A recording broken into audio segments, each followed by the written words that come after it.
Hello दोस्तों, नमस्कार। आज है 3 फरवरी और हम 3 फरवरी से बनने वाले करंट अफेयर के क्वेश्चनों पर डिस्कस करने वाले हैं। अगर आप हमारे चैनल पर नए हैं तो हमारे चैनल को सब्सक्राइब करें, वीडियो को लाइक करें, शेयर करें। चलिए, आज का पहला क्वेश्चन है, हाल ही में जसप्रीत बुमराह और स्मृति मंदाना को 2023-24 में सर्वश्रेष्ठ इंटरनेशनल क्रिकेटर के लिए कौन सा अवार्ड दिया गया है। हाल ही में जसप्रीत बुमराह और स्मृति मंदाना को 2023-24 में सर्वश्रेष्ठ इंटरनेशनल क्रिकेटर के लिए कौन सा अवार्ड दिया गया है। तो कौन सा दिया गया है? ये दिया गया है पॉली उमरीगर अवार्ड। कौन सा दिया गया है? Polly Umrigar award. Jasprit Bumrah Jasprit test cricketer of the year का अवार्ड भी जीत चुके हैं। Jasprit test cricketer of the year का अवार्ड भी जीत चुके हैं और इन्होंने पिछले साल 13 टेस्ट में 71 विकेट लिए थे। कितने लिए थे? 13 टेस्ट में 71 विकेट। टेस्ट बॉलर की रैंकिंग में 900 रैंकिंग पॉइंट भी हासिल किए हैं और वे टेस्ट रैंकिंग में नंबर 1 गेंदबाज है। टेस्ट रैंकिंग में नंबर 1 गेंदबाज है। वहीं स्मृति मंदाना को 2024 से पहले 2018 और 2022 में women's one day cricketer of the year का अवार्ड भी मिल चुका है। Women's one day cricketer of the award का उन्होंने 2024 में 12 मैचों में 747 रन बनाए हैं। कितने बनाए? 747 रन। स्मृति के बनाए गए 747 रन एक कैलेंडर ईयर में उनके द्वारा बनाए गए सर्वाधिक रन है।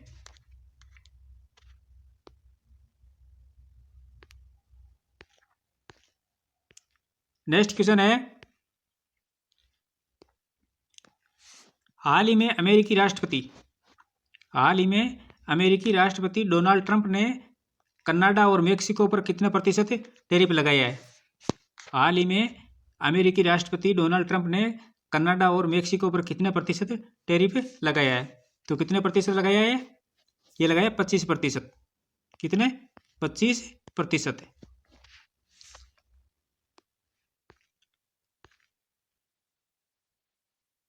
अमेरिकी राष्ट्रपति डोनाल्ड ट्रंप ने कहा है कि इन देशों से अमेरिका में अवैध फेंटेनाइल ड्रग न पहुंचे, इसलिए ये इंपोर्ट टैरिफ लगाया जा रहा है। फेंटेनाइल एक पावरफुल सिंथेटिक ओपियोइड यानी एक प्रकार का ड्रग है, एक पावरफुल ड्रग है। इसका ओवरडोज दिमाग में ऑक्सीजन की सप्लाई को कम कर देता है। क्या करता है? इसका ओवरडोज है वो दिमाग में ऑक्सीजन की सप्लाई को कम कर देता है और जिससे इंसान कोमा में जा सकता है या उसकी मौत भी हो सकती है। यानी ये इंसान के लिए बहुत खतरनाक है। और चीन पर एक्स्ट्रा 10% टैरिफ लगाया है। चीन पर 10% टैरिफ लगाया एक्स्ट्रा। ये जानकारी अमेरिकी व्हाइट हाउस की प्रवक्ता कैरोलिन लेविट ने दी है। किसने दी है? व्हाइट हाउस की प्रवक्ता कैरोलिन लेविट ने दी है। नेक्स्ट क्वेश्चन है, हाल ही में भारतीय बॉक्सिंग में 2 बार के ओलंपियन और 2 बार के कॉमनवेल्थ गेम्स में स्वर्ण और कांस्य पदक विजेता ने संन्यास का ऐलान किया है। हाल ही में भारतीय बॉक्सिंग में 2 बार के ओलंपियन और 2 बार कॉमनवेल्थ गेम में स्वर्ण और कांस्य पदक विजेता ने संन्यास का ऐलान किया है। उनका नाम क्या है? तो उनका क्या नाम है? उनका नाम है मनोज कुमार। क्या नाम है? मनोज कुमार। मनोज कुमार साल 2012 लंदन में और साल 2016 रियो डी जेनेरियो दोनों में खेलते हुए प्री क्वार्टर फाइनल तक पहुंचे थे।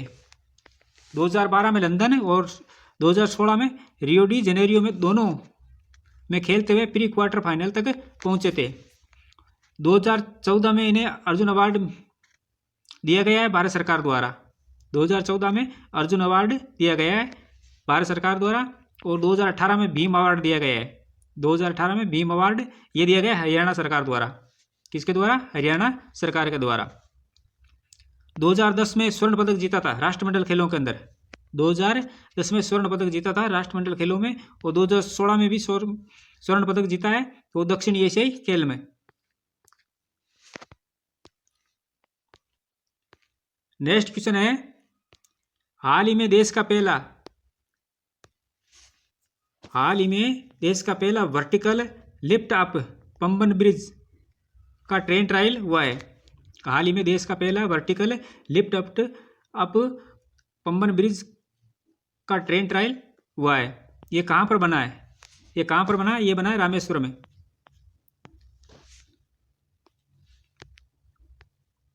पंबन ब्रिज 1914 में शुरू हुआ था। पंबन ब्रिज 1914 में शुरू हुआ था। पंबन ब्रिज देश का पहला वर्टिकल लिफ्ट अप ब्रिज है। 531 करोड़ रुपए की लागत से बनकर तैयार हुआ है। ये ब्रिज रामेश्वरम को तमिलनाडु से जोड़ता है। ये ब्रिज बंगाल की खाड़ी पर बना हुआ है। इसकी लंबाई 2 किलोमीटर है। कितनी है? 2 किलोमीटर। इस पुल को इलेक्ट्रोमैकेनिकल नियंत्रित सिस्टम का इस्तेमाल किया गया है। इस पुल को बनाने में इलेक्ट्रोमैकेनिकल नियंत्रित सिस्टम का इस्तेमाल किया गया है।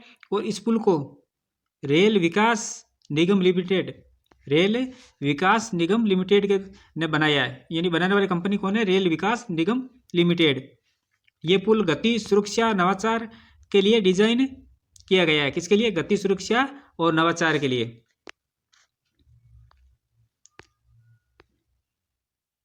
नेक्स्ट क्वेश्चन है, भारत का केंद्रीय बजट कौन पेश करता है? भारत का केंद्रीय बजट कौन पेश करता है? तो कौन करता है? यह करता है वित्त मंत्री। और भारत के वित्त मंत्री कौन है? निर्मला सीतारमण।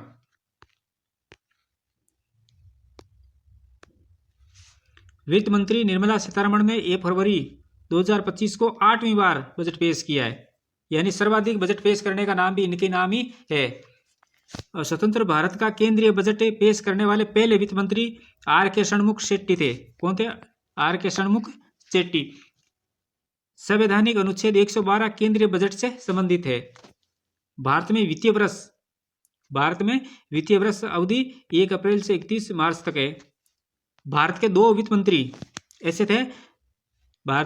मंत्री ऐसे थे जिनको ये बजट पेश करने का मौका नहीं मिला था। वो कौन कौन थे? क्षितिज चंद्र नियोगी यानी केसी नियोगी और हेमवती नंदन बहुगुणा। इनको बजट पेश करने का मौका नहीं मिला था। नेक्स्ट क्वेश्चन है, हाल ही में किस राज्य ने नियंत्रित भांग की खेती के लिए एक पायलट अध्ययन को मंजूरी दी है। तो किसने दिए? ये दिए हिमाचल प्रदेश ने। किसने दिए? हिमाचल प्रदेश ने।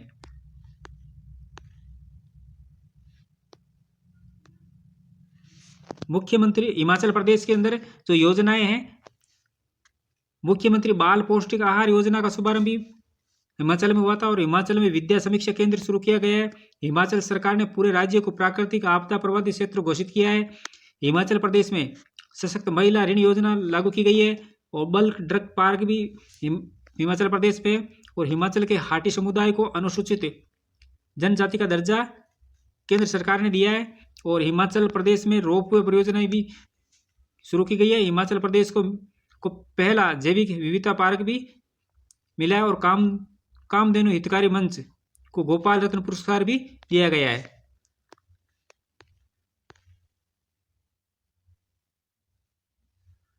नेक्स्ट क्वेश्चन है, हाल ही में 10वें भारत विज्ञान फिल्म महोत्सव का उद्घाटन कहाँ किया गया है? हाल ही में 10वें भारत विज्ञान फिल्म महोत्सव का उद्घाटन कहाँ किया गया है? तो कहाँ किया गया है? ये किया गया पणजी के अंदर। कहाँ किया गया? पणजी क्या है? गोवा की राजधानी। गोवा के मुख्यमंत्री प्रमोद सावंत ने 29 जनवरी 2025 को पणजी में 10वें भारतीय विज्ञान फाई विज्ञान फिल्म महोत्सव का उद्घाटन किया है। ये 4 दिवसीय 10वें भारत का विज्ञान फाई विज्ञान फिल्म महोत्सव 29 जनवरी से 1 फरवरी 2025 तक पणजी में आयोजित किया जाएगा। छात्रों के बीच जिज्ञासा, वैज्ञानिक शोभा और विज्ञान के प्रति उत्साह को बढ़ावा देने के लिए हर साल गोवा सरकार द्वारा भारतीय विज्ञान फाई विज्ञान फिल्म महोत्सव का आयोजन किया जाता है। प्रमोद सावंत ने कहा है कि महोत्सव राज्य के युवाओं को विज्ञान के क्षेत्र में अपना कैरियर बनाने के लिए प्रेरित करेगा और 2047 तक भारत को एक विकसित देश बनाने में महत्वपूर्ण भूमिका निभाने के लिए भी प्रेरित करेगा। भारत के विज्ञान फाई विज्ञान फिल्म महोत्सव का आयोजन विज्ञान परिषद गोवा द्वारा भारत के विज्ञान फाई विज्ञान फिल्म महोत्सव का आयोजन विज्ञान परिषद गोवा द्वारा गोवा विज्ञान परिषद और गोवा विज्ञान और प्रौद्योगिकी विभाग के सहयोग से किया जाता है।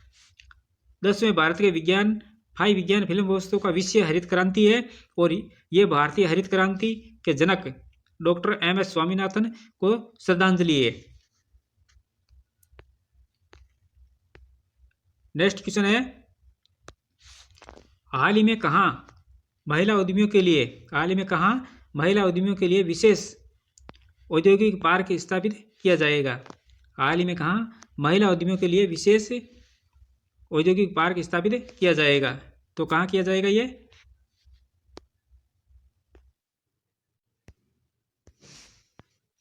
उड़ीसा के अंदर। कहाँ किया गया? उड़ीसा के अंदर। नेक्स्ट क्वेश्चन है, भुवनेश्वर में 29 जनवरी उड़ीसा के मुख्यमंत्री मोहन चरण मांझी ने राज्य में महिला उद्यमियों के लिए विशेष रूप से एक औद्योगिक पार्क स्थापित किया है। मांझी ने कहा है, Utkarsh Odisha make in Odisha conclave 2025 के दूसरे दिन सुभद्रा योजना द्वारा सशक्त बनाई गई महिला उद्यमियों पर आयोजित सत्र में हिस्सा लिया। सुभद्रा योजना ओडिशा सरकार द्वारा शुरू की गई एक महिला केंद्रित कल्याणकारी योजना है, जिसका उद्देश्य प्रत्यक्ष वित्तीय सहायता प्रदान कर 21 से 60 वर्ष की आयु की महिलाओं को सशक्त बनाना है। नेक्स्ट क्वेश्चन है, हाल ही में भारत पर्व 2025 महोत्सव का आयोजन कहाँ किया गया इसका?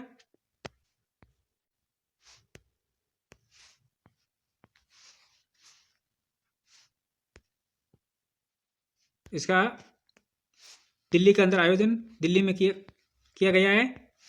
कहाँ किया गया? दिल्ली के अंदर।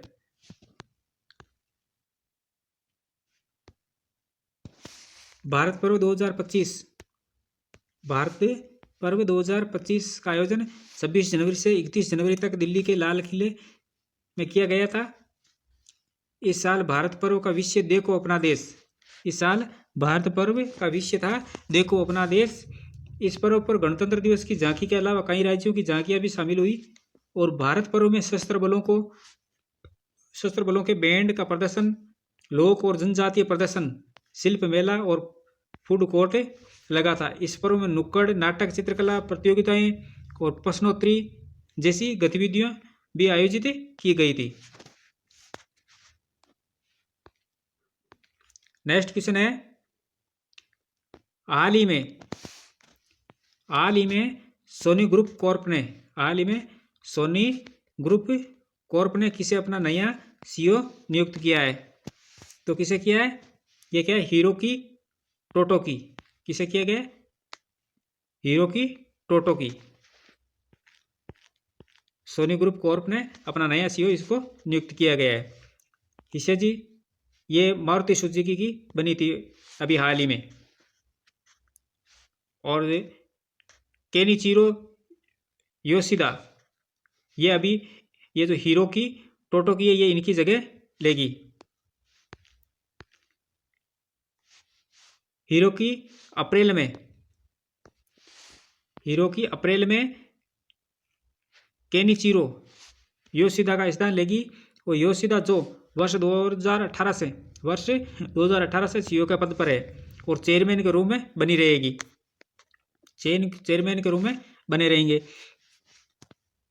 हीरो की वर्तमान में कंपनी में director, representative, corporate executive officer और प्रेसिडेंट, सीईओ और सीएफओ के पद पर अपनी जिम्मेदारी निभा रहे हैं।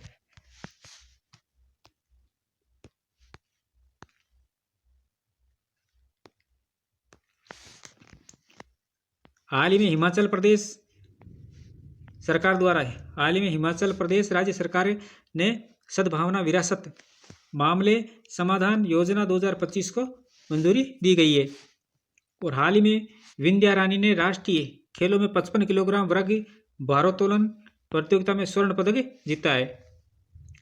हाल ही में ब्रिक्स युवा परिषद उद्यमिता कार्य समूह की बैठक की अध्यक्षता भारत करेगा। हाल ही में प्रथम रायसीना मध्य पूर्व सम्मेलन अबू धाबी में हुआ है। और हाल ही में बिमटेक डिजिटल करेंसी बिम कॉइन की शुरुआत की है। और हाल ही में अंतर्राष्ट्रीय जेब्रा दिवस 31 जनवरी को मनाया गया। कब मनाया गया? 31 जनवरी को अंतर्राष्ट्रीय जेब्रा दिवस। तो ये थी हमारी आज की क्लास। ऐसे ही महत्वपूर्ण प्रश्नों के साथ कल फिर मिलेंगे। तब तक के लिए धन्यवाद। Thank you.